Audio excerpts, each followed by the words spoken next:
Hello everyone, Brian Kibler here, and I'm going to be playing some Standard today, as you can likely tell by looking at my screen.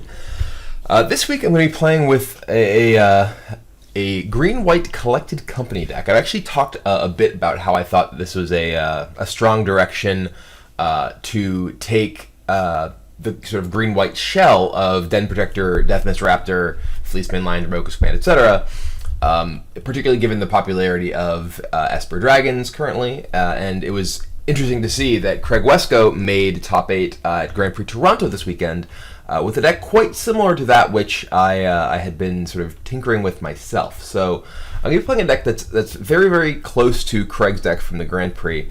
The big difference between the deck that I'm going to be playing and Craig's deck is the inclusion of Boons Fader. Craig was playing with 4 copies of Courser of Kruphix, which I feel like is, obviously a very strong card, but doesn't seem to have quite the same oomph as Boons Fader does in a lot of matchups. In particular, Boons Fader is extremely powerful with Den Protector, but it's also very good with Seeker of the Way, because if you do bestow Boons Fader, it counts as a non-creature spell, because it is, an enchantment while it's in the stack. So you'll be able to bestow Boons Fader on Seeker, triggering its prowess and giving it lifelink, and having potential huge life swings from that interaction. Obviously, also as I mentioned with Den Protector, being able to have just a basically unblockable creature because you're giving it +4 power, so it's either 2 or 6 power, which is difficult for most decks to come up with a way to stop.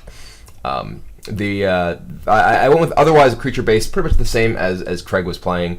I had also cut down in my Wardens of the First Tree in most of my decks recently.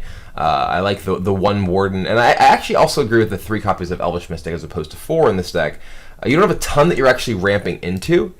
You do, really like to have Elvish Mystic into Deathmist Raptor or Morph Den Protector or whatnot. But it isn't necessarily great at playing, accelerating you into some of your spells. So you don't necessarily want a lot of actual mana ramp. And with Brimaz in your deck, which I think is actually pretty important if you are playing Green-White Collected Company, you really want to have access to Brimaz as just one of the strongest things you can actually hit with Collected Company currently in Standard. So your mana configuration needs to be such that you have the ability to play multiple white sources early in the game to be able to actually cast Brimaz, and that can be difficult if you're loaded with enough forests, basic forests, to actually make Elvish Mystic good. So, we're playing one fewer Elvish Mystic and going with the Brimaz plan. Sideboard-wise, my deck differs a little bit there from Craig's as well.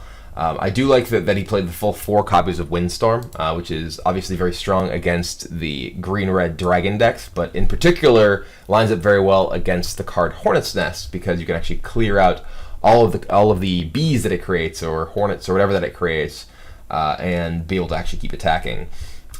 Craig had 2 copies of Boons Fader in his sideboard. There I actually have 2 copies of Glare of Heresy myself. Glare, I think, is very strong against quite a few of the decks that are popular right now. Abzan midrange obviously is a matchup where a card like Glare is very useful to allow you to be able to fight against Elspeth, which is otherwise potentially a big problem. Amusingly, I actually also had played Radiant Purge in the sideboard of some of my versions of Green-White earlier on testing, because it works so well with Den Protector. It is a removal spell that can kill pretty much any creature in Abzan aggro, and that's another place where Glare of Heresy is also excellent. I really liked Craig's idea of playing with Arishan Cleric. I think that the life gain that you get from Arishan Cleric against aggressive red decks is very powerful. Clearly, the body actually is also very relevant, and the fact that it is fetchable with Collected Company makes it that much more potent, and makes Collected Company that much better in those matchups where you're really racing and the life gain is particularly strong. I think it's stronger than like Nylea's Disciple for both those reasons. One, the fact that it comes down early and is a relevant body to block things like Foundry Street Denizen, and also the fact that you can get it with Collected Company.